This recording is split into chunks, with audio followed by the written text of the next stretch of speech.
P Rajkumar 2003 sub inspector ട്രെയിനിയായി ഔദ്യോഗിക സേവന ആരംഭം. അടുത്ത വർഷം കണ്ണൂരിൽ പ്രൊബേഷണറി SI ആയി. 2005 എറണാകുളം ജില്ലയിലെ വാഴക്കുളത്ത് സ്വതന്ത്ര ചുമതലയോടെ SHO. പാലായിൽ SI ആയപ്പോൾ മുതൽ രാജ്കുമാർ എന്ന പോലീസ് ഉദ്യോഗസ്ഥൻ കേരളത്തിൻ്റെ ശ്രദ്ധാകേന്ദ്രമായി. 2021 DYSP ആയി സ്ഥാനക്കയറ്റം. ശാസ്താംകോട്ടയിലെത്തിയ രാജ്കുമാറാണ് കേരളത്തെ ഞെട്ടിച്ച വിസ്മയ കേസ് തെളിയിച്ചത്. സ്ത്രീധന പീഡന മരണക്കേസിൽ കുറ്റക്കാരന് ശിക്ഷ നേടിക്കൊടുക്കാൻ നടത്തിയ പരിശ്രമം കോടതിയുടെ പ്രശംസയ്ക്കൊപ്പം കൊച്ചി നഗരത്തിന്റെ പ്രധാന മേഖലകൾ ഉൾപ്പെടുന്ന സൗത്ത് അസിസ്റ്റന്റ് കമ്മീഷണറായുള്ള നിയമനത്തിന്റെ തൊപ്പി കൂടിയാണ് സമ്മാനിച്ചത്. 2022 സൗത്ത് ACP ആയി.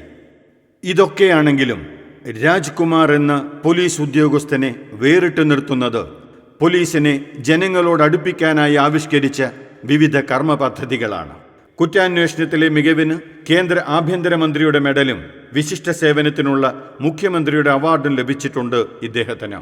നമുക്ക് സ്വാഗതം ചെയ്യാം നിറവാർന്ന ഈ പോലീസ് ഉദ്യോഗസ്ഥനെ MGM കലാസന്ധ്യയിലേക്ക്.